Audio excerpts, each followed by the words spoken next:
മുഖ്യമന്ത്രിക്കെതിരായ ലൈംഗിക കോഴ ആരോപണവുമായി ബിജു രാധാകൃഷ്ണൻ രംഗത്തെത്തിയിരിക്കുന്നു. മുഖ്യമന്ത്രി ഉൾപ്പെടെ 6 പേർ സരിതയുമായി ലൈംഗിക ബന്ധത്തിലേർപ്പെട്ടു. ഇതിന്റെ ദൃശ്യങ്ങൾ ഹാജരാക്കാൻ തയ്യാറെന്നും ബിജു സോളാർ കമ്മീഷന് മുമ്പാകെ മൊഴി നൽകി. 5.5 കോടി രൂപ മുഖ്യമന്ത്രിക്ക് കൊടുത്തെന്നും ബിജു രാധാകൃഷ്ണൻ മൊഴി നൽകിയിരിക്കുന്നു. 5,10,00,000 നേരിട്ട് മുഖ്യമന്ത്രിക്ക് കൈമാറി എന്നും 40 ലക്ഷം ജോബനും ജിക്കുമോനും മുഖേന കൈമാറിയെന്നുമാണ് ബിജു രാധാകൃഷ്ണൻ മൊഴി നൽകിയിരിക്കുന്നത്. സോളാർ വിഷയം ഒരിക്കൽ കൂടി ചർച്ചയാവുകയാണ്. ഇവിടെ ഒരു ബാർഗെയിനിങ് എന്ന രീതിയിലേക്ക് ബിജുവിൻ്റെ വാക്കുകൾ പോകുമ്പോഴും ഇതിൻ്റെ യാഥാർത്ഥ്യം എന്ത് എന്ന കാര്യങ്ങൾ വരും ദിവസങ്ങളിൽ കൂടുതൽ വ്യക്തമാകും. പ്രത്യേകിച്ച് ദൃശ്യങ്ങളടക്കം തൻ്റെ പക്കലുണ്ട്, ഇത് പുറത്തുവിടേണ്ടി വരും എന്ന സൂചനകളൊക്കെ ബിജു രാധാകൃഷ്ണൻ തരുമ്പോൾ ആദ്യമായി നമ്മൾ ഈ വിഷയം തന്നെയാണ് ചർച്ചയ്ക്കെടുക്കുക. സോളാർ കേസുമായി ബന്ധപ്പെട്ട ബിജു രാധാകൃഷ്ണന്റെ ഏറ്റവും പുതിയ വെളിപ്പെടുത്തലുകൾ തന്നെയാണ് നമ്മൾ ഇന്ന് ചർച്ചയ്ക്കെടുക്കുന്നത്. പ്രത്യേകിച്ച് ഇന്നും സുപ്രധാനമായ 2 വിഷയങ്ങളാണ് ബിജു രാധാകൃഷ്ണൻ പറഞ്ഞിരിക്കുന്നത്. മുഖ്യമന്ത്രിക്ക് നേരിട്ട് പണം നൽകി, 5.5 കോടി പണം നൽകി, ജോപ്പനും ജിക്കുവും വഴിയും പണം നൽകി. അതോടൊപ്പം തന്നെ സരിതയുമായി ബന്ധപ്പെട്ട വിഷയങ്ങളും മുഖ്യമന്ത്രി അടക്കമുള്ളവരുമായി സരിത ലൈംഗിക ബന്ധത്തിൽ ഏർപ്പെട്ടിട്ടുണ്ട്, അതിൻ്റെ ദൃശ്യങ്ങളടക്കം തൻ്റെ പക്കലുണ്ട് തുടങ്ങിയ കാര്യങ്ങളാണ് ബിജു രാധാകൃഷ്ണൻ ഇന്ന് പറഞ്ഞിട്ടുള്ളത്. ഏതായാലും ബാർ കോഴയുമായി ബന്ധപ്പെട്ട വിഷയങ്ങൾ വലിയ തർക്കങ്ങൾക്കും വലിയ കൊള്ളക്കങ്ങൾക്കുമൊക്കെ ഇടവെച്ച ഒരു ഘട്ടത്തിൽ കൂടിയാണ് വീണ്ടും സോളാർ വിഷയം സജീവമാകുന്നത്. അതുമായി ബന്ധപ്പെട്ട ബിജു രാധാകൃഷ്ണന്റെ വെളിപ്പെടുത്തലും നമ്മൾ ചർച്ചയിലേക്ക് പോവുകയാണ്. ഇപ്പോൾ അഡ്വക്കേറ്റ് JR പത്മകുമാർ, ഒപ്പം തന്നെ ശ്രീ PM സലീം എന്നിവർ നമ്മോടൊപ്പം ടെലിഫോൺ ലൈൻ ചേരുന്നുണ്ട്. അല്പസമയത്തിനകം തന്നെ ശ്രീ PM മനോജും കൂടി നമ്മോടൊപ്പം ചർച്ചയിൽ ജോയിൻ ചെയ്തതാണ്. ആദ്യം തന്നെ ശ്രീ PM സലീമിനോട് തന്നെ ചോദിക്കുകയാണ്, ഇപ്പോൾ ഈ ഘട്ടത്തിൽ ഇങ്ങനെ ഒരു വെളിപ്പെടുത്തൽ ബിജു രാധാകൃഷ്ണനിൽ നിന്നും വരുമ്പോൾ അതിനെ ഏത് വിധത്തിലാണ് കാണുന്നത്? സൗമ്യ, ഒന്ന് ഇത്തരം വെളിപ്പെടുത്തലിനോട് രാഷ്ട്രീയ കേരളം എങ്ങനെ പ്രതികരിക്കണം എന്നുകൂടി വളരെ വളരെ ഗൗരവമായി ആലോചിക്കേണ്ട ഒരു സ്ഥിതിയിലേക്കാണ് കാര്യങ്ങൾ എത്തിയിരിക്കുന്നത്. ഒരു ഗവൺമെന്റ് അതിന്റെ കാലാവധി പൂർത്തിയാകുന്ന വളരെ നിർണായകമായ നിമിഷങ്ങളിൽ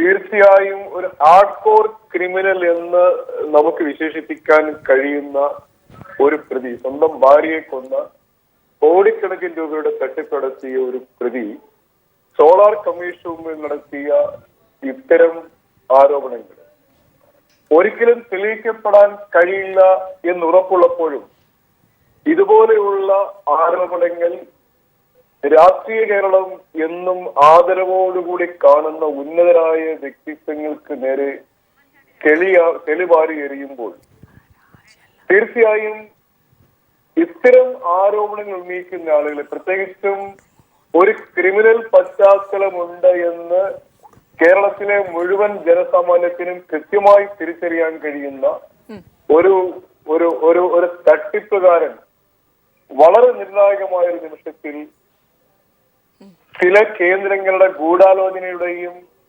ചിലരുടെ രാഷ്ട്രീയ താല്പര്യങ്ങളുടെയും ഒക്കെ ഒരു ആയുധമായി മാറുന്ന ഒരു കാര്യമാണ്. ഇതിനും ഒരിക്കലും ഇത്തരമൊരു ആരോപണം ഇവർക്കെതിരെ ആരും ഉന്നയിച്ചിട്ടില്ല. ഞാൻ മുഖ്യമന്ത്രിക്കെതിരെ ഒരു ആരോപണം ഉന്നയിച്ചതിൽ ഞങ്ങൾ ആരും ഒട്ടും കൺസേൺഡ് അല്ല. ഇത്തരമൊരു ചർച്ചയിൽ അത്തരം ഒരു ആരോപണത്തോട് പ്രതികരിക്കുക എന്നുള്ള ഒരു നിലപാട് പോലും തീർച്ചയായിട്ടും ഞങ്ങളുടെ മുമ്പിലില്ല. പക്ഷെ സ്വാഭാവികമായി ഒരു ചർച്ച വരുമ്പോൾ ആ ചർച്ചയിൽ ഞങ്ങളുടെ ഒരു നിലപാട് പറയുന്നതിന് ഭാഗമായി മാത്രം ഞാൻ സൂചിപ്പിച്ചത് നാളെ ആർക്കെതിരെയും ഇതുപോലെ ആരോപണം. തീർച്ചയായും ശ്രീ PM സലീം, അങ്ങനെ ഒരു സാഹചര്യമുണ്ട്. ഞാൻ തിരികെ എത്താം. ശ്രീ പത്മകുമാർ, ഇവിടെ സൂചിപ്പിക്കപ്പെട്ടതുപോലെ ഒരു സാഹചര്യം, അതിന്റെ ഒരു വശം അങ്ങനെയാണ്. കാരണം സോളാർ കേസുമായി ബന്ധപ്പെട്ട് ബാക്കി എല്ലാവരും രക്ഷപ്പെടുന്നു, ബിജു രാധാകൃഷ്ണൻ മാത്രം ഈ രശ്മി ഭാര്യയുടെ കൊലപാതകവുമായി ബന്ധപ്പെട്ട് അകത്താകുന്നു. ഒരു ഘട്ടത്തിൽ തനിക്ക് യാതൊരു പ്രൊട്ടക്ഷനും ആരിൽ നിന്നും കിട്ടത്തില്ല എന്ന് വരുന്ന ഒരു ഘട്ടത്തിൽ ബിജു രാധാകൃഷ്ണൻ പറയുന്നു മുഖ്യമന്ത്രി തന്നെ രക്ഷിക്കാമെന്ന് വാക്ക് തന്നിരുന്നു. പിന്നീട് ഇത്രയേറെ വെളിപ്പെടുത്തലുകൾ നടത്തുന്നു. ആ ഒരു കാര്യം കൂടി പരിഗണിക്കപ്പെടേണ്ടതുണ്ടോ ബിജു രാധാകൃഷ്ണന്റെ വാക്കുകളെ നമ്മൾ പരിശോധിക്കുമ്പോൾ?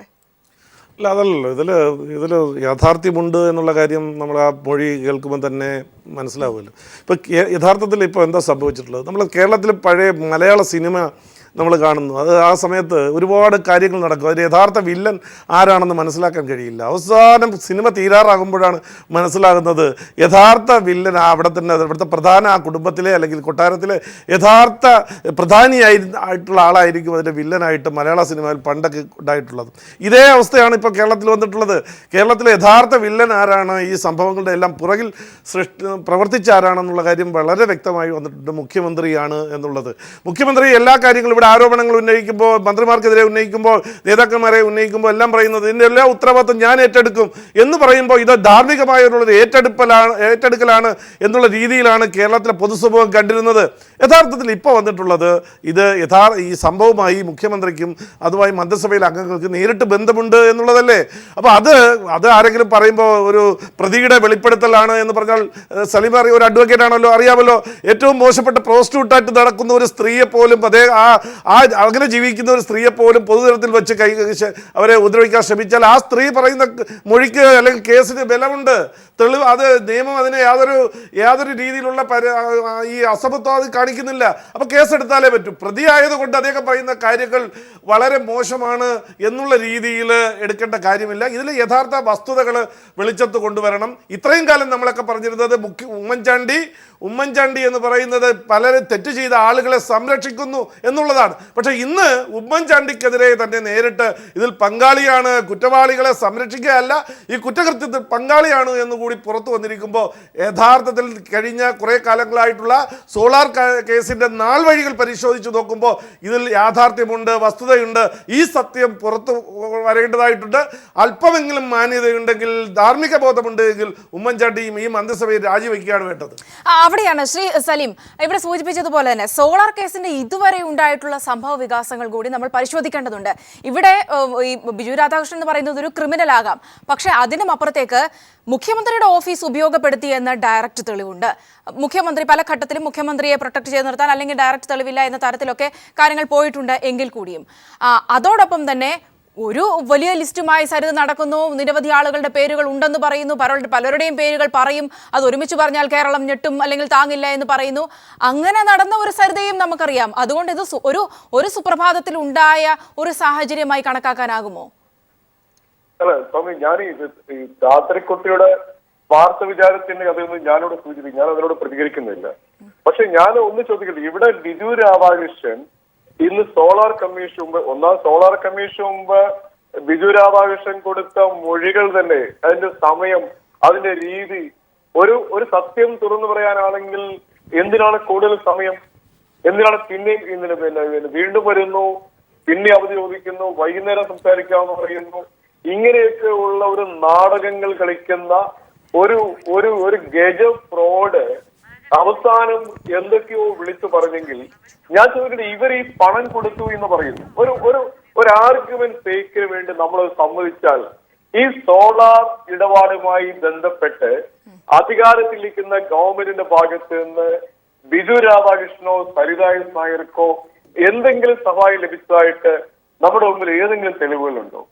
ഇങ്ങനെ കോടിക്കണക്കിന് രൂപ അവിടെ കൊടുത്തു, ഇവിടെ കൊടുത്തു, പേഴ്സണൽ സ്റ്റാഫിന് കൊടുത്തു, ഇതൊക്കെ പറഞ്ഞ് ആരോപണം ഉന്നയിക്കുമ്പോൾ അങ്ങനെ പണം കൊടുക്കാൻ ഇത്തരം കേരളം മുഴുവൻ തട്ടിപ്പടുത്തിയ ഇതുപോലൊരാൾക്ക് വെറുതെ ആർക്കെങ്കിലും പണം കൊടുത്താൽ അവർക്ക് റിട്ടേൺ ഉണ്ടാവണ്ടേ?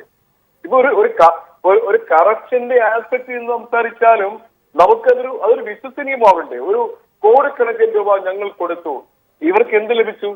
അവിടെ എന്ത് നേട്ടമാണ്?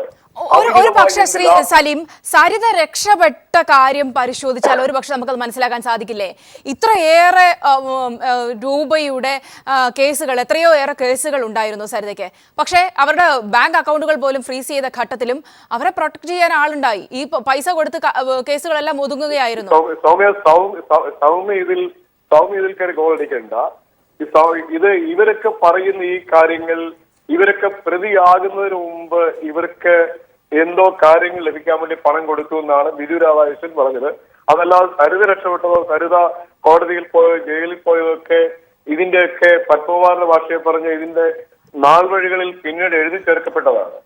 അത് ഇവർക്ക് ഈ പറയുന്ന ആളുകൾക്ക്, അല്ലെങ്കിൽ സരിതകൾക്ക് രക്ഷപ്പെട്ടത് ഈ ഗവൺമെന്റ് ആണല്ലോ സരിതയ്ക്കെതിരെ കേസുകൾ രജിസ്റ്റർ ചെയ്തത്. ഈ ഗവൺമെന്റ് വന്നതിന് ശേഷമാണല്ലോ ഇത്രയധികം കേസിൽ പ്രതികളായി സരിത കേരളത്തിന്റെ വിവിധ കോടതികളിൽ വിചാരണയ്ക്ക് വിധേയമാകുകയും വിവിധ സബ് ജയിലിൽ താമസിക്കുകയും ചെയ്യേണ്ടി വന്ന ഒരു സംഭവ വികാസം ഉണ്ടായത് ഈ ഗവൺമെന്റിനെയും ആഭ്യന്തര വകുപ്പിന്റെയും നിലപാട് കൊണ്ടാണ്. തിരികെ ചർച്ചയിലേക്ക് വരികയാണ്. ശ്രീ പി എം മനോജ് നമ്മോടൊപ്പം ജോയിൻ ചെയ്യുന്നുണ്ട്. ഇവിടെ Shri P M Manoj, Shri P S Saleem പറഞ്ഞ ഒരു വിഷയം എന്ന് പറഞ്ഞത് ഇതുവരെ ഇല്ലാത്ത ഒരു ആരോപണം ഇപ്പോൾ വന്നിരിക്കുന്ന ഒരു സാഹചര്യം കൂടി പരിശോധിക്കപ്പെടേണ്ടതുണ്ട്. ഒപ്പം തന്നെ ബിജു രാധാകൃഷ്ണൻ എന്ന് പറയുന്ന ഒരു ആളുടെ വാക്കുകൾ എങ്ങനെ മുഖവിലക്കെടുക്കും എന്നതടക്കമുള്ള കാര്യങ്ങളാണ്. പക്ഷേ സോളാർ കേസിന്റെ ഇതുവരെയുള്ള നാൾവഴികൾ പരിശോധിച്ചാൽ നേരത്തെ തന്നെ ഈ വിഷയം മുഖ്യനിലേക്ക് നീങ്ങുന്നു എന്ന സൂചനകളില്ലായിരുന്നോ? അതുകൂടി ബന്ധപ്പെടുത്തി വേണ്ട ഇതിനെ നോക്കാൻ. ഈ ഗവൺമെൻറ് വന്നതിന് ശേഷമാണ് സരിതയെ അറസ്റ്റ് ചെയ്തത്, പിന്നെ അതുപോലെ കേസെടുത്തത്. ഈ ഗവൺമെൻറ് വന്നതിന് ശേഷമാണ് തട്ടിപ്പ് നടന്നത്. ആ തട്ടിപ്പിൻ്റെ ഒന്നാം പ്രതിയാണ് മുഖ്യമന്ത്രി. ഇത് ഇന്നിപ്പം സാധാരണ നിലയിൽ ഒരു കുറ്റവാളി സ്വന്തം ഭാര്യയെ കൊന്ന കേസിൽ തടവ് ശിക്ഷ അനുഭവിക്കുന്ന ഒരു കുറ്റവാളി പറഞ്ഞ കാര്യം മുഖവിലേക്കെടുക്കാമോ വിശ്വസിക്കാമോ എന്നൊക്കെയുള്ള ചർച്ച വരും. അത് വളരെ ഈ ഒരു കേസിൽ പ്രത്യേകിച്ചും വരാവുന്നതാണ്. പക്ഷേ ഇവിടെ ബിജു രാധാകൃഷ്ണൻ പറഞ്ഞ കാര്യങ്ങൾ വിശ്വസനീയമാകുന്നതിന് ഒന്നിലേറെ തെളിവുകളുണ്ട്. ഒന്ന്, മുഖ്യമന്ത്രി ഉമ്മൻചാണ്ടിയും ബിജു രാധാകൃഷ്ണനും ചേർന്ന് 1.5 മണിക്കൂറോളം നടത്തിയ രഹസ്യ ചർച്ച. അതിൽ എന്താണ് പറഞ്ഞതെന്ന് മുഖ്യമന്ത്രി ഇതുവരെ പറഞ്ഞിട്ടില്ല. പക്ഷേ ചർച്ച നടത്തി എന്നത് മുഖ്യമന്ത്രി നിയമസഭയിൽ സമ്മതിച്ചിട്ടുണ്ട്, അദ്ദേഹത്തിൻ്റെ പാർട്ടിയുടെ പ്രധാനപ്പെട്ട നേതാവായ MI ഷാനവാസ് സമ്മതിച്ചിട്ടുണ്ട്, ബിജു രാധാകൃഷ്ണനും പറഞ്ഞിട്ടുണ്ട്. അതിലൊരു സംശയമില്ല. ആ ചർച്ചയുമായി ബന്ധപ്പെട്ട് മറ്റ് പല കാര്യങ്ങളും നടന്നു എന്നതിന് തെളിവുകൾ പുറത്തു വന്നിട്ടുണ്ട്.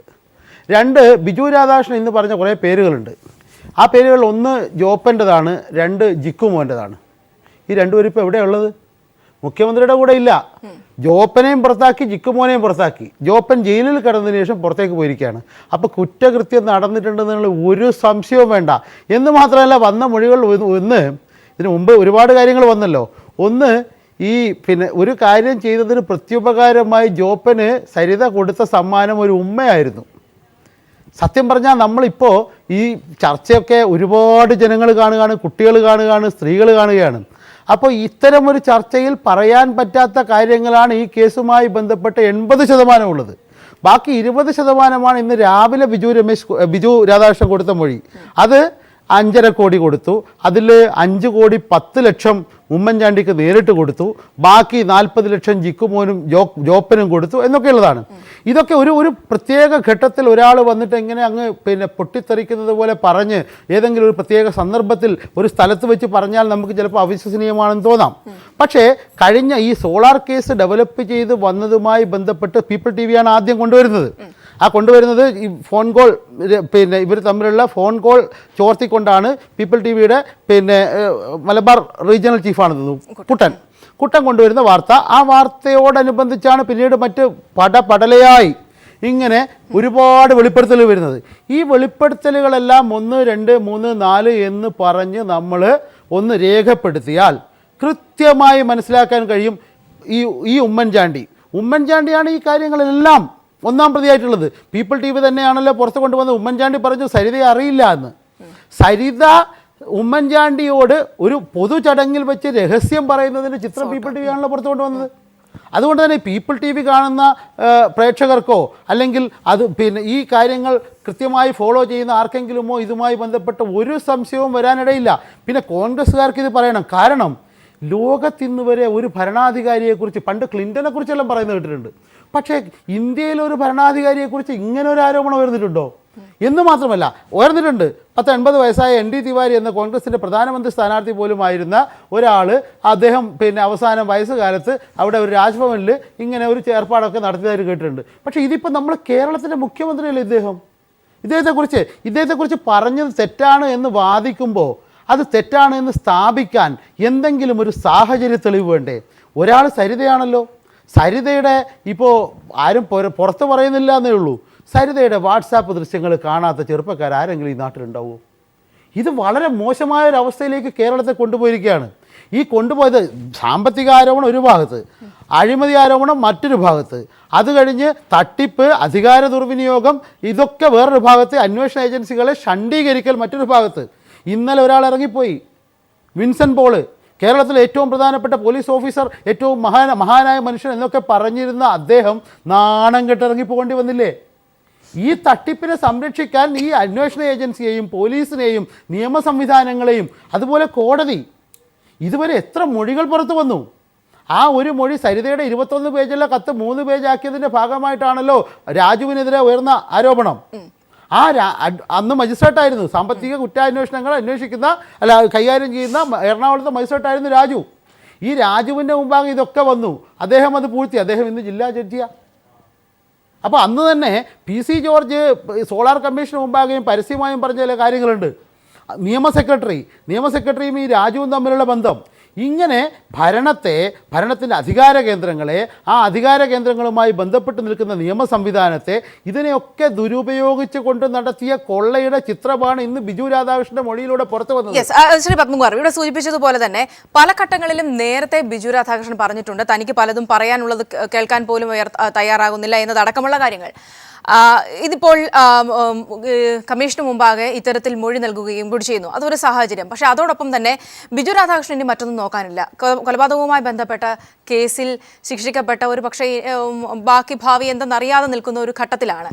അവിടെ മുഖ്യമന്ത്രിയായാലും മറ്റുള്ള മന്ത്രിമാരെ ആയാലും ഇപ്പോൾ ട്രാപ്പിലാക്കേണ്ട ഒരു സാഹചര്യം, സാധ്യത, അങ്ങനെയുള്ള കാര്യങ്ങളെയൊക്കെ കൂടി ശ്രീ സലീമൊക്കെ സൂചിപ്പിക്കുന്നത് പോലെ ആ സംശയദൃഷ്ടിയോടുകൂടി ആ വിധത്തിൽ കൂടി കാണണോ? അല്ല, അങ്ങനെ കാണാൻ പറ്റില്ല. അത് രക്ഷപ്പെടുന്നതിന് വേണ്ടിയിട്ട് ഇങ്ങനെ കോൺഗ്രസ് നേതാക്കന്മാർ പറയുന്നതല്ലേ. മുഖ്യമന്ത്രിക്ക് ഇതുമായി ബന്ധമുണ്ട് എന്നുള്ള കാര്യം ഇപ്പോൾ മനോജ് അദ്ദേഹം സൂചിപ്പിച്ചതുപോലെ എന്തുകൊണ്ട് മുഖ്യമന്ത്രി ഇനിയെങ്കിലും പറയാം. കുടുംബകാര്യമാണ് ചർച്ച ചെയ്തതെന്ന് പറഞ്ഞത്. ആരെ കുടുംബകാര്യമാണ്? 1.5 മണിക്കൂർ സംസാരിച്ചത്. ഇപ്പം ബിജു രാധാകൃഷ്ണൻ പറഞ്ഞല്ലോ ഇന്ന കാര്യമാണെന്ന്. അത് കഴിഞ്ഞ് ഇങ്ങോട്ട് ഞാൻ നേരത്തെ സൂചിപ്പിച്ചുകൊണ്ട് നാൾ വഴിയിൽ പരിശോധിച്ചു, ജയിലിൽ ആളെ വിട്ടു. ഇപ്പം സൂപ്രണ്ട് വന്ന് എന്താ പറഞ്ഞത്, മൊഴി പറഞ്ഞത് എന്താ, ഈ ആൾ ഇവിടെ സ്വാധീനിക്കാൻ വന്നിട്ടുണ്ട്. അവിടെ ഈ മജിസ്ട്രേറ്റിൻ്റെ മുമ്പ് മൊഴി പറഞ്ഞപ്പോൾ അവിടെ ഡ്യൂട്ടിയിലുണ്ടായിരുന്ന വനിതാ പോലീസുകാരിയെ പിറ്റേന്ന് തിരുവനന്തപുരത്തേക്ക് വിളിച്ചു. തിരുവനന്തപുരത്ത് തെളിവല്ലേ? അപ്പോൾ മുഖ്യമന്ത്രി ഇതുമായി അട്ടിമറിക്കാൻ നടത്തിയ ശ്രമങ്ങൾ ഒരു പരിചയമില്ല എന്ന് പറഞ്ഞു. നേരത്തെ പബ്ലിക് മീറ്റിംഗിൽ വെച്ച് സരിത മുഖ്യമന്ത്രിയെ കാണുന്നു. ഈ സരിത ഡൽഹിയിൽ മുഖ്യമന്ത്രി ഉണ്ടായപ്പോൾ ഡൽഹിയിലേക്ക് എത്തിയിരിക്കുന്നു, ഞാൻ കണ്ടിട്ടില്ല എന്ന് പറയുന്നു. ഈ മുഖ്യമന്ത്രിയുടെ ഓഫീസിലെത്തി ദുരിതാശ്വാസ ഫണ്ടിൽ സരിത സംഭാവന കൊടുത്തു എന്ന് പറയുന്നു. അതേ മുഖ്യമന്ത്രി നേതൃത്വം കൊടുക്കുന്ന ആശ്രയ ആണെന്ന് തോന്നുന്നു ഒരു ചാരിറ്റബിൾ സൊസൈറ്റി, ആ ചാരിറ്റബിൾ സൊസൈറ്റിക്ക് കോടിക്കണക്കിന് രൂപ കൊടുത്തിരിക്കുന്നു എന്ന് പറയുന്നു.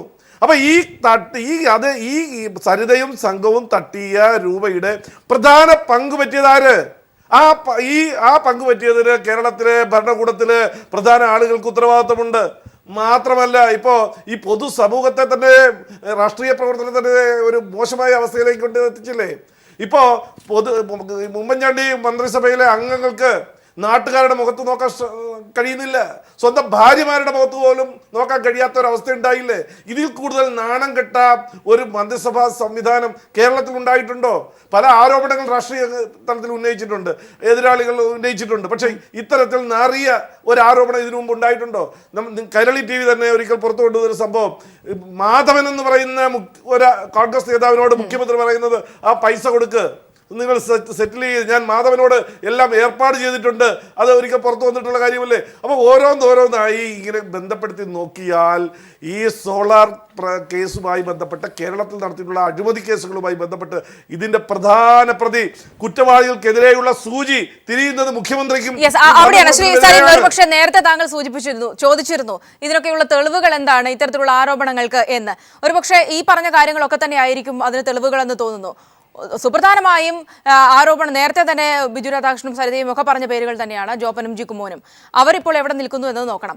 മറ്റൊരു സുപ്രധാനമായ കാര്യമാണ് ബിജു രാധാകൃഷ്ണനുമായി തനിക്ക് അറിയുക പോലുമില്ല എന്ന് പറയുന്ന ചർച്ച നടത്തിയെന്ന് പോലും അദ്ദേഹം സമ്മതിക്കുകയുണ്ടായി. അങ്ങനെ ഒരു ചർച്ച എന്തുകൊണ്ട് നടന്നു, അങ്ങനെ ഒരു കൂടിക്കാഴ്ച രഹസ്യ കൂടിക്കാഴ്ച എങ്ങനെ നടന്നു എന്നതടക്കമുള്ള കാര്യങ്ങൾ, ഇതൊക്കെ ഒരു തെളിവുകളല്ലേ? അല്ലേ സ്വാമി, ഞാൻ ചോദിക്കട്ടെ, മുഖ്യമന്ത്രിയെ ബിജു രാധാകൃഷ്ണൻ മാത്രമല്ല കണ്ടിട്ടുള്ളത്, 10,000-കണക്കിന് ആളുകൾക്ക് കാണാൻ ആക്സസ് ഉള്ള ഒരു ജനകീയനായ മുഖ്യമന്ത്രിയാണ് കേരളത്തിലുള്ളത്. അല്ല,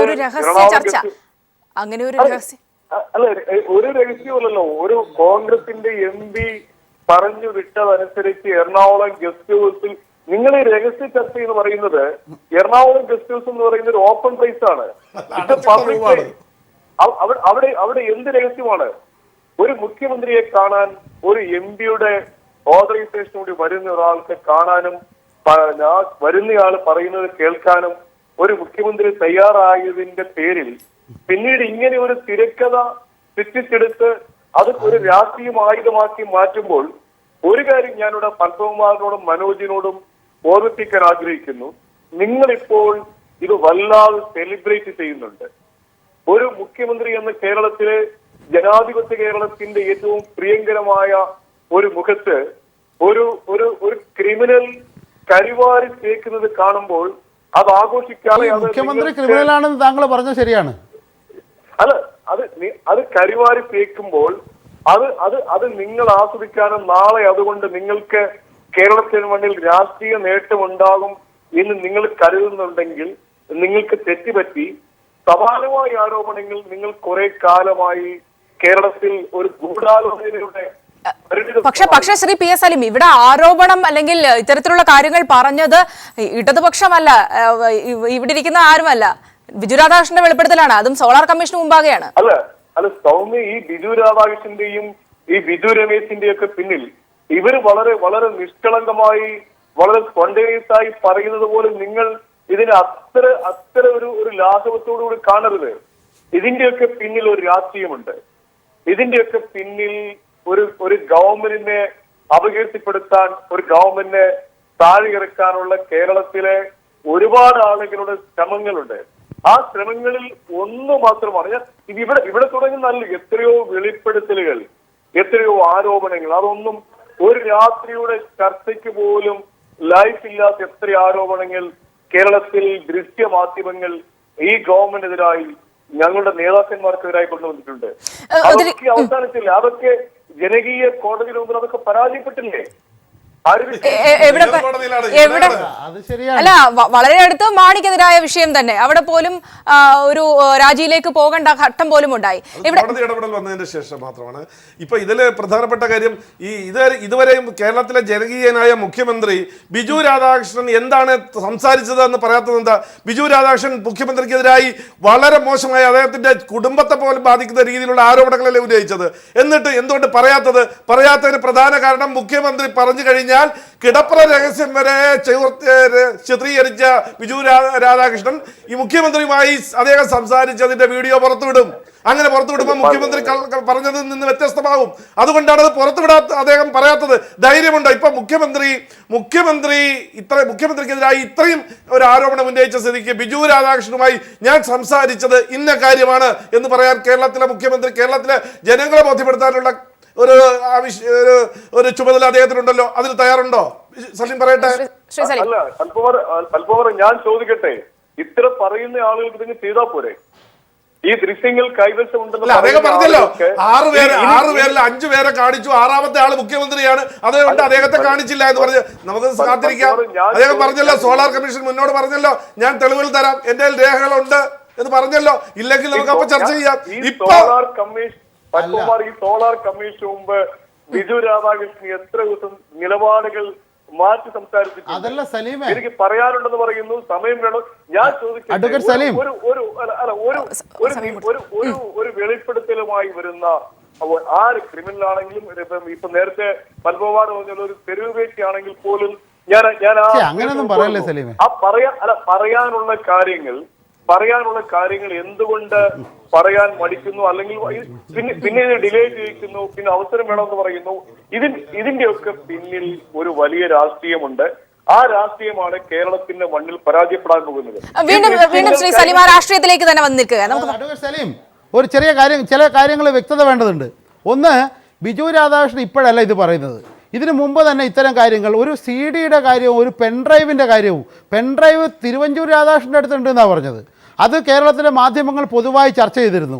അന്ന് അങ്ങനെ ചർച്ച ചെയ്യുമ്പോൾ ഡൊമിനിക് പ്രസന്റേഷനെ പോലെയുള്ള കോൺഗ്രസിൻ്റെ സമുന്നത നേതാക്കൾ വളരെ മോശമായി പെരുമാറി ദൃശ്യമാധ്യമങ്ങളിൽ നിന്ന് ഇറങ്ങിപ്പോകുന്ന ദൃശ്യങ്ങൾ നമ്മൾ കണ്ടിട്ടുണ്ട്. അപ്പോൾ ഇതിനു മുമ്പ് തന്നെ ഇതുമായി ബന്ധപ്പെട്ട ഒരുപാട് തെളിവുകളുണ്ട് എന്ന് പരസ്യമായി പറയുന്ന അവസ്ഥയുണ്ടായിരുന്നു. കേരളത്തിലെ പോലീസ്, കേരളത്തിലെ ഭരണം UDFൻ്റെ കയ്യിലാണ്, അതിനെ നയിക്കുന്ന കോൺഗ്രസ്സാണ്. ഇങ്ങനെ പെൻഡ്രൈവോ ഇതുപോലത്തെ എന്തെങ്കിലും തെളിവോ ഉണ്ട് എന്ന് പറഞ്ഞ് നടക്കുന്ന ആളുകളെ തേടിച്ചെന്നത് പിടിച്ചെടുത്ത് അതിന് നിയമപരമായ നടപടികൾ സ്വീകരിക്കേണ്ടതിന് പകരം ഭീരുക്കളായി നിൽക്കുകയാണ് നിങ്ങൾ ചെയ്തിട്ടുള്ളത്, നിങ്ങളുടെ ഗവൺമെൻറ് ചെയ്തിട്ടുള്ളത്. അതിൻ്റെ ഭാഗമായിട്ടാണ് ഇപ്പോൾ ബിജു രാധാകൃഷ്ണൻ ഉണ്ടെന്ന് പറയുന്നത്. ആ ഉണ്ടെന്ന് പറയുമ്പോൾ എവിടെ ഉണ്ട് എന്ന് ചോദിക്കാനല്ലാതെ ആ ഉള്ള കാര്യം പിടിച്ചെടുക്കാൻ നിങ്ങൾക്ക് കഴിയുന്നില്ല.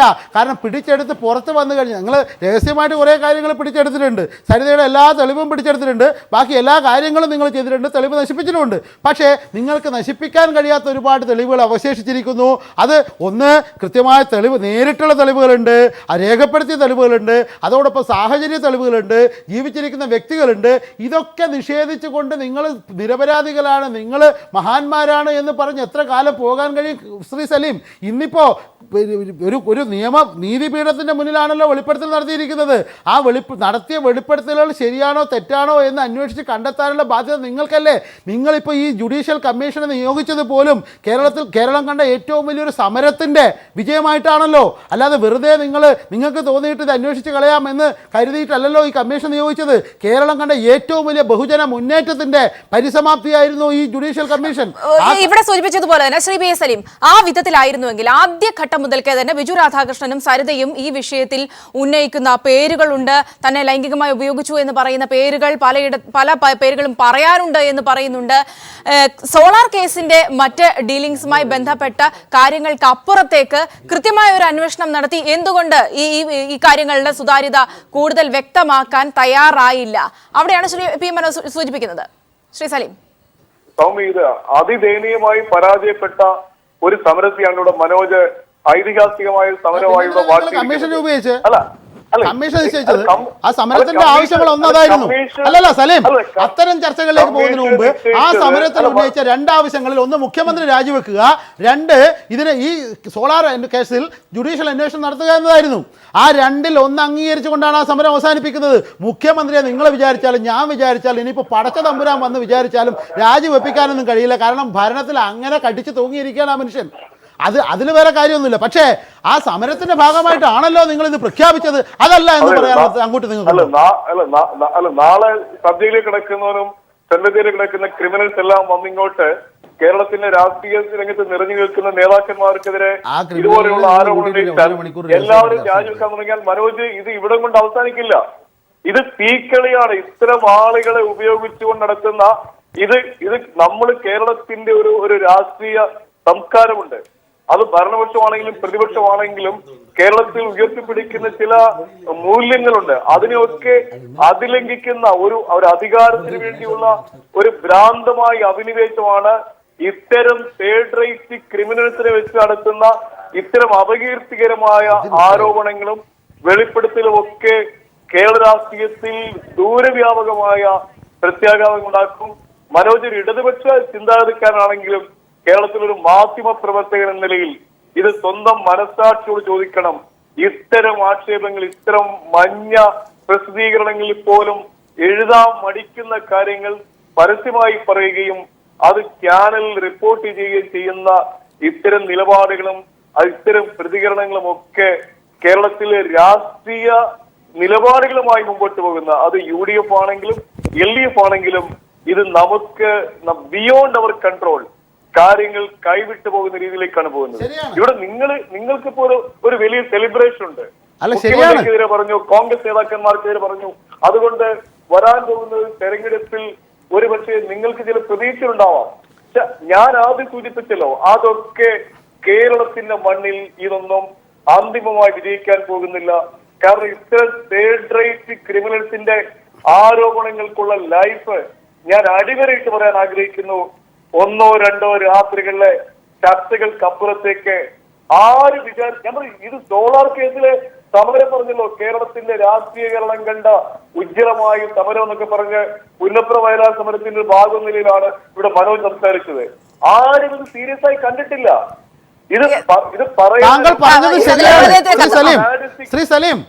ശ്രീ സലീം, താങ്കൾ പറഞ്ഞതിനോട് പൂർണ്ണമായും യോജിക്കുന്നു. കാരണം കേരളത്തിൽ ഒരിക്കലും സഹിക്കാൻ പറ്റാത്ത വൃത്തികേടാണിത്. മഞ്ഞപ്പത്രങ്ങൾ പോലും എഴുതാൻ പറ്റാത്ത കാര്യങ്ങളാണ് ഇന്ന് ബിജു രാധാകൃഷ്ണൻ ആ സോളാർ കമ്മീഷന് മുമ്പിൽ വിശദീകരിച്ചത്. അതിൽ ദൗർഭാഗ്യവശാൽ താങ്കളുടെ നേതാക്കളായിപ്പോയി അതിലൊരു കഥാപാത്രങ്ങൾ എന്നത് ഞങ്ങൾക്കൊക്കെ വിഷമമുണ്ട്. അത് ഒരു കാര്യം. രണ്ട്, ഇപ്പം നടക്കുന്ന വിഷയമുണ്ടല്ലോ, അത് ഒരിക്കലും ഒരു രാഷ്ട്രീയത്തിന് സംഭവിക്കാൻ പാടില്ലാത്തതാണ്. അത് നമ്മളിങ്ങനെ ചർച്ച ചെയ്യാൻ പോലും പാടില്ലാത്തതാണ്. ഇപ്പോൾ എൻ്റെയും ശ്രീ സലീമിൻ്റെയും വീട്ടിലുള്ള ആളുകൾ ഈ ചർച്ച കേട്ടാൽ അവർക്ക് തോന്നുന്ന ഒരു ഭാവം അവർക്ക് തോന്നുന്ന വികാരം എന്തായിരിക്കും? സ്വാഭാവികമായും അത് താങ്കൾ പറഞ്ഞതിനോട് ഞാൻ യോജിക്കുന്നു. അതിൽ രണ്ടാമത്തെ കാര്യം, ഇതൊക്കെ ചെയ്തത് താങ്കളുടെ നേതാവാണ്. താങ്കളുടെ നേതാവ് ഈ തേർഡ് റേറ്റ് ക്രിമിനൽ എന്ന് താങ്കൾ പറഞ്ഞല്ലോ, ശ്രീ ബിജു രാധാകൃഷ്ണൻ. ഈ ബിജു രാധാകൃഷ്ണൻ എന്ന തേർഡ് റേറ്റ് ക്രിമിനലുമായിട്ട് ബന്ധമുള്ളത് പത്മകുമാറിൻ്റെ പാർട്ടിക്കോ CPIM-നോ അല്ലെങ്കിൽ മറ്റ് കൈരളി ചാനലിനോ അല്ല, മറിച്ച് താങ്കളുടെ സമുന്നതനായ നേതാവ് ഉമ്മൻചാണ്ടിക്കാണ്. കേരളത്തിൽ ഈ ബഹുജന സമ്പർക്ക പരിപാടി വെച്ച് ആളുകളെ ഇങ്ങനെ ഓരോരുത്തർക്കും ഇങ്ങനെ തൊട്ട് കൊടുക്കുന്ന ഉമ്മൻചാണ്ടി 1.5 മണിക്കൂറാണ് സർക്കാർ അതിഥി മന്ദിരത്തിൽ ഈ ബിജു രാധാകൃഷ്ണൻ എന്ന തേർഡ് റേറ്റ് ക്രിമിനലുമായിട്ട് രഹസ്യമായിട്ട് ചർച്ച നടത്തിയത്. ആരുടെ കുടുംബകാര്യമായി ചർച്ച ചെയ്തത്? ആരുടെ കുടുംബകാര്യമായിരുന്നു? ബിജു രാധാകൃഷ്ണൻ അല്ലാന്ന് ഇപ്പം ബോധ്യമായി. ഉമ്മൻചാണ്ടിയുടെ കുടുംബകാര്യമായിരുന്നു, അല്ല സരിതയുടെ കുടുംബകാര്യമായിരുന്നു. അതിന് മറുപടിയിലേക്ക് എത്താം. എനിക്ക് ചർച്ചയിലേക്ക് വരികയാണ്. ശ്രീ PS സലീം, നേരത്തെ ശ്രീ PM മനോജ് പറഞ്ഞതിൻ്റെ മറുപടിയിലേക്ക് പോകേണ്ടതുണ്ട്. അതുതന്നെയാണ് ചോദിക്കുന്നത്. പ്രത്യേകിച്ച് അന്ന് നടത്തിയ ആ ചർച്ച, താങ്കൾ സൂചിപ്പിച്ചതുപോലെ തന്നെ ജനകീയനായ മുഖ്യമന്ത്രിയാണ്, അല്ലെങ്കിൽ അത്തരത്തിലുള്ള ജനകീയ വിഷയങ്ങളിലൊക്കെ ഇടപെടാറുണ്ട് എന്ന് പറയുമ്പോഴും മുറി അടച്ചിട്ട് ചർച്ച നടത്തുന്നു. അവിടെ എന്താണ് ചർച്ച ചെയ്തത് എന്ന് പറയുന്നില്ല. ഈ 1.5 മണിക്കൂർ ചർച്ചയുടെ ആവശ്യമുണ്ടായിരുന്നോ? ഇതിലെന്തൊക്കെയോ ഒളിക്കാനുണ്ട് എന്ന പ്രതീതി ആദ്യം മുതൽക്കേ തന്നെ ഉണ്ടായിരുന്നു. പ്രത്യേകിച്ച് ആദ്യം മുതൽക്കേ തന്നെ ഈ വിഷയങ്ങളിൽ മുഖ്യമന്ത്രിയുടെ ഓഫീസ് അടക്കം ഉൾപ്പെട്ടുകൊണ്ടുള്ള ഒരു ആരോപണമായിരുന്നു നിലനിന്നിരുന്നത്. അല്ലെ സൗമ്യ, ഒന്ന് ഈ ചർച്ച ട്രാൻസ്പെറന്റ് ആണെന്ന് ഞാൻ പറയുന്നത് ശ്രദ്ധിച്ചു കേൾക്കണം. ഈ ചർച്ച നടന്നു എന്ന് പറയുന്നത് എറണാകുളം ഗസ്റ്റ് ഹൗസ് ആണ്. എറണാകുളം ഗസ്റ്റ് ഹൗസ് എന്ന് പറയുന്നത് ഞാൻ ആദ്യം പറഞ്ഞല്ലോ, എല്ലാവർക്കും അറിയാം. കേരളത്തിൽ എല്ലാ രാഷ്ട്രീയ നേതാക്കന്മാരും പൊതുരംഗത്തുള്ള എല്ലാ ആളുകളും വരികയും പോവുകയും ചെയ്യുന്ന ഒരു സ്ഥലത്ത് ഒരു ബ്രോഡ് ഡേ ലൈറ്റിലാണ്, ഇത് രാത്രിയിൽ പോലുമല്ല ആ ചർച്ച നടന്നത്. ആ ചർച്ചയിൽ നിർദ്ദേശിക്കുന്നത് ഒരു കോൺഗ്രസിന്റെ ഒരു MP-യുടെ ഒരു ശുപാർശയുമായി മുഖ്യമന്ത്രിയെ കാണാമെന്ന ഒരാൾ മുഖ്യമന്ത്രിയോട് സംസാരിച്ച കാര്യങ്ങൾ. ഇത് സംസാരിച്ച കാര്യങ്ങൾ അറിയണമെങ്കിൽ ഇനി വളരെ എളുപ്പമാണ്. ഇവിടെ CPM-ന്റെ ഏതെങ്കിലും നേതാക്കന്മാരോട് ചോദിച്ചാൽ അതിന്റെ കണ്ടന്റ് എന്താണെന്ന് പറയും. പക്ഷെ മുഖ്യമന്ത്രിയോട് ആരെങ്കിലും ഈ എന്ത് ആകാശ വിഴിഞ്ഞു വീണെന്ന് പറഞ്ഞാലും മുഖ്യമന്ത്രിയോട് സ്വകാര്യമായ ഒരാൾ ഒരു കാര്യം സംസാരിച്ചു എന്ന് പറഞ്ഞാൽ അത് നിങ്ങളുടെ മാധ്യമപ്രവർത്തകരുടെ ഏത് രീതിയിലുള്ള സമ്മർദ്ദങ്ങൾ ഉണ്ടായാലും അത് പുറത്തു പറയാതിരിക്കാനുള്ള ഉന്നതമായ. പക്ഷേ ശ്രീ സലീം, താങ്കൾ പറഞ്ഞതുപോലെ തന്നെ ഒരു ബോൺ ക്രിമിനൽ ആണ്, ഭാര്യയെ കൊന്ന ആളാണ്. അങ്ങനെ ഒരാൾ ഈ ആരോപണം ഉന്നയിക്കുമ്പോൾ അന്ന് പറഞ്ഞത് എന്താണെന്ന് പറഞ്ഞ് കാര്യങ്ങൾക്ക് കൂടുതൽ സ്വകാര്യത. ബിജു രാധാകൃഷ്ണൻ മുഖ്യമന്ത്രിയെ കാണാൻ വരുന്നതിന് മുമ്പ് കേരളത്തിൽ ഒരു കോടതിയിലും ബിജു രാധാകൃഷ്ണനെതിരെ കേസില്ല. അല്ല ഇപ്പോൾ കൊലപാതകം നടന്നിട്ടുണ്ട് എന്ന് മാത്രമല്ല, Biju Radhakrishnan third rate bone criminal. ആ ക്രിമിനലിന്റെ ഏജന്റ് ആണോ MI ഷാനവാസ് MP എന്നും കൂടി സലീം പറയണം. മനോജ് പ്ലീസ് ടിസ്റ്റ് ചെയ്യാതെ. ബിജു രാധാകൃഷ്ണൻ മുഖ്യമന്ത്രിയെ കാണുന്ന സമയത്ത് ഒരു ക്രിമിനൽ സ്റ്റാറ്റസ് ബിജു രാധാകൃഷ്ണൻ ഇല്ല. പ്ലീസ് അത് മനസ്സിലാക്കി. നമുക്ക് ഇത് ടിസ്റ്റ് ചെയ്ത് നിങ്ങൾ അങ്ങനെ കൊണ്ടുപോകാൻ ശ്രമിക്കുകയാണെങ്കിൽ ഞാൻ പിൻവാങ്ങുന്നു. പക്ഷെ ഇത് ഒരു നമ്മളൊരു ചർച്ച പോകുമ്പോൾ ആ ചർച്ചയ്ക്ക് ഒരു സർഗാത്മകമായ ലക്ഷ്യം ഉണ്ടാവണം. അവിടെയാണ് ഞാൻ സൂചിപ്പിക്കുന്നത്. ബിജു രാധാകൃഷ്ണൻ എറണാകുളം ഗസ്റ്റ് ഹൗസിൽ മുഖ്യമന്ത്രിയെ കാണുമ്പോൾ ഒരു ക്രിമിനൽ സ്റ്റാറ്റസ് ഇന്ന് ബിജു രാധാകൃഷ്ണന് കേരളീയ സമൂഹത്തിലുള്ള ഒരു വികൃതമായ മുഖം അന്നില്ലായിരുന്നു. അത് മുഖ്യമന്ത്രിയുടെ മുമ്പിൽ. പക്ഷേ ഇന്ന് ഇത്ര ഇങ്ങനെ പറയുമ്പോൾ, അല്ലെങ്കിൽ ഇന്നിങ്ങനെ ഒരു സംശയകരമായ സാഹചര്യം വരുമ്പോൾ അത് ക്ലിയർ ആക്കേണ്ടതല്ലേ മുഖ്യമന്ത്രി? അല്ല, ഞാൻ ഒരു കാര്യം ചോദിച്ചോട്ടെ. ഇന്ന് ബിജു രാധാകൃഷ്ണൻ ഇങ്ങനെ ഒരു വെളിപ്പെടുത്തൽ സോളാർ കമ്മീഷന് മുമ്പാകെ കേരളത്തിലെ മാധ്യമങ്ങളുടെ മുമ്പിൽ നടത്തിയതിന്റെ പിന്നിലെ മോട്ടീവ് എന്താണ്? ഇത് ആദ്യമായിട്ടൊന്നും അല്ല ശ്രീ സലീം നടത്തുന്നത്. ശ്രീ സലീം, ഇത് ആദ്യമായിട്ടല്ല വെളിപ്പെടുത്തൽ നടത്തുന്നത് എന്ന് മാത്രമല്ല, സോളാർ കമ്മീഷന്റെ മുന്നിൽ നൽകിയ നിരവധി മൊഴികളുണ്ട്. CPIM-ന്റെ അന്നത്തെ സംസ്ഥാന സെക്രട്ടറി ശ്രീ പിണറായി വിജയൻ തന്നെ അവിടെ പോയി പറഞ്ഞത് 2011 മുതൽ 2013 വരെ ഉമ്മൻചാണ്ടിയുടെ ടെലിഫോൺ കോളുകൾ പരിശോധിക്കണമെന്നാണ്. അതുപോലെ തന്നെ അവിടെ ഈ സെക്രട്ടേറിയറ്റിൽ ഉമ്മൻചാണ്ടിയുടെ ഓഫീസിലുള്ള ആ ക്യാമറ ഇല്ല എന്നാണ് പറഞ്ഞത്, അതിൽ ദൃശ്യങ്ങളില്ല എന്നാണ് പറഞ്ഞത്. ഈ തെളിവിങ്ങനെ ഓരോന്നായിട്ട് നശിപ്പിച്ചു കൊണ്ടിരിക്കുന്നു. ഇപ്പോൾ നിങ്ങൾ പറയുന്ന അന്നേരം ഇങ്ങനെ ക്രിമിനലാണെന്ന്. യഥാർത്ഥത്തിൽ അദ്ദേഹം പറയുന്നത്, ഈ ബിജു രാധാകൃഷ്ണൻ എന്ന് പറയുന്ന ക്രിമിനൽ ഇപ്പോൾ പറയുന്നത്, ഞാനും മുഖ്യമന്ത്രിയും ചേർന്ന് ക്രിമിനൽ കോൺസ്പിറസി നടത്തുകയായിരുന്നു ആ മുറിയിൽ, അടച്ചിട്ട മുറിയിൽ 1.5 മണിക്കൂർ. എന്തിനാ? ആ ഖജനാവിനെ കൊള്ളയടിക്കാൻ. നാട്ടുകാരെ തട്ടിപ്പാക്കാൻ, അതുപോലെ പണം പങ്കിടാൻ 60-40 അനുപാതം 60% ഈ ബിജു രാധാകൃഷ്ണൻ അടങ്ങുന്ന കമ്പനിക്കും 40% മുഖ്യമന്ത്രിക്കും കൊടുക്കാനുള്ള ചർച്ച നടത്തുകയായിരുന്നു അവിടെ. സർക്കാർ നാട്ടിൽ വെളിച്ചം കൊടുക്കാനും അതുപോലെ മറ്റ് വികസന പ്രവർത്തനങ്ങൾക്ക് നടത്താനിരിക്കുന്ന പദ്ധതി ആ പദ്ധതിയിൽ നിന്ന് വിഹിതം അടിച്ചു മാറ്റി പങ്കുവെക്കാനുള്ള ഒരു പങ്ക് കച്ചവടക്കാരനായിരുന്നു നിങ്ങളുടെ ബഹുമാന്യനായ നേതാവ് മുഖ്യമന്ത്രി ഉമ്മൻചാണ്ടി എന്നാണ് അദ്ദേഹത്തിന്റെ കൂട്ടുപ്രതിയായ ക്രിമിനൽ വിളിച്ചു പറയുന്നത്. പിന്നെ നിങ്ങൾക്ക് എന്താണ് പറയാനുള്ളത്? ഇത് നിങ്ങൾ ഈ കേസ് മുഴുവൻ ഭരണസ്വാധീനം ഉപയോഗിച്ച് അടിച്ചൊതുക്കിയും പോലീസുകാരെ ഷണ്ടന്മാരാക്കിയൊക്കെ അവർ രക്ഷപ്പെടാം എന്നൊരു ധാരണയിലായിരുന്നു നിങ്ങൾ ഇതുവരെ പോയത്. ഇതുപോലെ ഒരാൾ വന്നിട്ട് ഇങ്ങനെ പറയുമെന്നൊന്നും നിങ്ങൾ ധരിച്ചിട്ടില്ല. എന്ന് മാത്രമല്ല, ഈ ജയിലിൽ 20 തവണയാണ് അവിടുത്തെ സൂപ്രണ്ട് ഈ ബിജു രാധാകൃഷ്ണനുമായി കൂടിക്കാഴ്ച നടത്തിയത്. 6:15 ജയിലിലെ ഇത് സെല്ലുകൾ അടച്ചതിന് ശേഷം പ്രത്യേകം വിളിച്ചു വരുത്തി സൂപ്രണ്ടിന്റെ മുറിയിലിരുത്തി കൂടിക്കാഴ്ചയാണ്. എന്തിനാണ്? ഇവർ തമ്മിൽ സൗഹൃദം പങ്കുവെക്കാനോ അല്ലെങ്കിൽ സരിതയുടെ വിശേഷം അറിയാനോ? അതൊന്നുമല്ലല്ലോ. അത് മുഖ്യമന്ത്രിയെ രക്ഷപ്പെടുത്താൻ വേണ്ടിയായിരുന്നു. എന്തിനാണ് സരിതയുടെ കത്ത് മുക്കിയത്? എന്തുകൊണ്ടാണ് ഫെനി ബാലകൃഷ്ണൻ കത്ത് തൻ്റെ കയ്യിൽ ഉണ്ടായിരുന്നു എന്ന് പറഞ്ഞപ്പോൾ പിടിച്ചെടുക്കാതിരുന്നത്? അങ്ങനെ ചില സംശയങ്ങൾ കൂടി അതിനകത്തുണ്ട്. എന്തുകൊണ്ട് ഇക്കാര്യങ്ങളൊക്കെ ഭയപ്പെട്ടു? നേരത്തെ സൂചിപ്പിച്ചതുപോലെ തന്നെ അത്രയ്ക്കും ട്രാൻസ്പെറന്റ് ആയിരുന്നെങ്കിൽ ഈ മൊഴി അടക്കം പിടിച്ചെടുത്ത്, ആ ലെറ്റർ അടക്കം പിടിച്ചെടുത്ത് അത് കൃത്യമായ രീതിയിൽ പരിശോധിക്കപ്പെടേണ്ടതല്ലായിരുന്നു? ശ്രീ സലീം. അല്ല സ്വാമി, ഞാനൊരു ചോദ്യം ചോദിച്ചിട്ടെ. നിങ്ങൾ ഈ ബിജു രാധാകൃഷ്ണൻ മുഖ്യമന്ത്രിയെ കണ്ടതിന് ശേഷം ഇവിടെ ഒരുപാട് ഇടപാടുകളെ കുറിച്ച് ചർച്ച നടത്തിയെന്ന് മനോജ് ഇവിടെ പറഞ്ഞല്ലോ. ഇതിന്റെ ഒരു നാച്ചുറൽ റിസൾട്ട് എന്തായിരുന്നു? ഇതിന്റെ ഒരു കണ്ടിന്യൂഷൻ ഉണ്ടാവുമല്ലോ. ഇതിന്റെ ഒരു കണ്ടിന്യൂഷൻ ആയി കേരളത്തിൽ എന്ത് സംഭവിച്ചു എന്ന് പറയാൻ കഴിയുമോ? അല്ല, ഈ ആ സമയത്ത് ഈ വാർത്തകൾ പുറത്തു വന്നിട്ടില്ല. വാർത്തകൾ പുറത്തു വന്നില്ലെങ്കിൽ ഇത് വളരെ സുന്ദരമായിട്ട്, വളരെ ഭംഗിയായിട്ട്, പൂർവാധികം ഭംഗിയായിട്ട് ഇന്നും പറ്റിച്ചുകൊണ്ടിരിക്കുന്നത്. അതാണ് സംഭവിച്ചത്. അവിടെ ഈ ഏറ്റവും പുതിയ വെളിപ്പെടുത്തലുകൾ നടക്കുന്നതിന്റെ ആദ്യഘട്ടത്തിൽ ബിജു രാധാകൃഷ്ണൻ പറഞ്ഞത് തന്നെ രക്ഷപ്പെടുത്താമെന്ന് മുഖ്യമന്ത്രി വാക്കു നൽകിയിരുന്നു. പക്ഷെ ആ വാക്കു പാലിച്ചില്ല എന്നതാണ്. അതിനുശേഷമാണ് ഈ വെളിപ്പെടുത്തലുകൾ വന്നത്. ഇന്നിപ്പോൾ ഏറ്റവും ഒടുവിൽ ഇത് ഇനി ദൃശ്യങ്ങളും പുറത്തു വരുമെന്ന്. വാക്കു പാലിക്കാത്തതിന്റെ ഒരു പ്രതികാരമാണോ? അല്ല സലീമേ, ഒരു ചികിത്സ വേണം. പ്രതികാരം അല്ല, അതല്ലേ കൃത്യമായി തന്നെ ബിജു രാധാകൃഷ്ണൻ പറയുന്നത്. തെളിവുകൾ അടക്കം തന്റെ കയ്യിലുണ്ട്, ദൃശ്യങ്ങൾ അടക്കം തന്റെ കയ്യിലുണ്ട്. അല്ലെ, അപ്പൊ എന്തായാലും ഇപ്പം ബിജു രാധാകൃഷ്ണന് ഒരു ഫേവർ ലഭിച്ചില്ല എന്നുള്ളത് ഇവിടെ സൗമ്യ അഡ്മിറ്റ് ചെയ്ത് ഞാൻ ഈ ചർച്ചയുടെ ഏറ്റവും വലിയ ഒരു പോസിറ്റീവ് ആസ്പെക്റ്റാണ് ഞാൻ കാണുന്നത്. എന്തായാലും ബിജു രാധാകൃഷ്ണന് ഇത് മുഖ്യമന്ത്രിയിൽ നിന്നോ കേരള ഗവൺമെന്റിൽ നിന്നോ ഒരു ഫേവറിൽ ലഭിച്ചില്ല എന്നും അവർ അന്തിമമായി ജയിലിലേക്ക് അങ്ങനെയെങ്കിൽ സഹായം നൽകാമെന്ന് മുഖ്യമന്ത്രി വാക്ക് പറഞ്ഞോ? കുഴപ്പമില്ല, വാദത്തിന് വേണ്ടി അത് സമ്മതിക്കാം. പക്ഷെ സലീമേ, ഒരു ചികിത്സ ആവശ്യമാണ്. അത് ആർക്ക് വേണം, ആരെ ചികിത്സിക്കണമെന്ന്, നിങ്ങൾ ഏത് തരത്തിലുള്ള ചികിത്സ വേണമെന്ന് നിങ്ങൾ തീരുമാനിക്കണം. അല്ലെങ്കിൽ ഇതുപോലുള്ള ചർച്ചകളിൽ വന്നിട്ട് ഇങ്ങനെ ഉത്തരം മുട്ടി ഏതെങ്കിലും പറഞ്ഞ് പോകേണ്ടി വരും. അത് എനിക്ക് എൻ്റെ സുഹൃത്താണ് സലീം, എനിക്ക് താങ്കളോട് വളരെ സഹതാപമുണ്ട്, സ്നേഹമുണ്ട്. അതുകൊണ്ട് തന്നെ പറയട്ടെ, ഇത് ന്യായീകരിക്കാൻ സലീമേ എനിക്കും താങ്കൾക്കും പത്മകുമാറിനും സൗമ്യക്കും ഒന്നും കഴിയില്ല. ആർക്കും ന്യായീകരിക്കാൻ പറ്റാത്ത രീതിയിലേക്ക് ഈ കാര്യങ്ങൾ പുറത്തു വന്നിരിക്കുന്നു. നിങ്ങളുടെ പ്രധാനപ്പെട്ട നേതാക്കൾ, ഒരു മുഖ്യമന്ത്രി, 2 മന്ത്രിമാര്, പിന്നെ കുറെ പരിവാരങ്ങൾ, ഇവരൊക്കെ സാധാരണ ഈ കോൺഗ്രസ്സുകാർ അഴിമതി നടത്തി എന്നൊക്കെ പറയും. ഇതെന്തൊക്കെ ചെയ്തു എന്ന് സലീമെ പറയുന്നത്. അതുകൊണ്ട് തന്നെ ഇതൊന്നും പിടിച്ചു നിൽക്കാൻ കഴിയില്ല. വല്ലാത്ത അവസ്ഥയിലേക്ക് പോയിരിക്കുന്നു. നമ്മൾ ന്യായീകരിച്ചാൽ ഇപ്പൊ സലീമിന് ഇവിടെ ചർച്ച നടത്തിയിട്ട് നമുക്ക് ഓരോന്ന് പറഞ്ഞിട്ടങ്ങ് പോവാം. അതല്ല, എനിക്ക് മറുപടിയുണ്ട്. ഞാനിതൊന്നും പറയും, ഇതൊക്കെ ആരോപണങ്ങളാണ്. പക്ഷെ എറണാകുളത്ത് CPM-ന്റെ ഒരു ജില്ലാ സെക്രട്ടറി അതൊക്കെ കൃത്യമായിട്ട് കൈകാര്യം ചെയ്യാൻ പറ്റുന്ന പാർട്ടിയാണ് CPM. നിങ്ങളെ പോലെ ഇത് വന്നിട്ട് ഇവിടെ വന്ന് ന്യായീകരിക്കുന്ന പാർട്ടിയല്ല.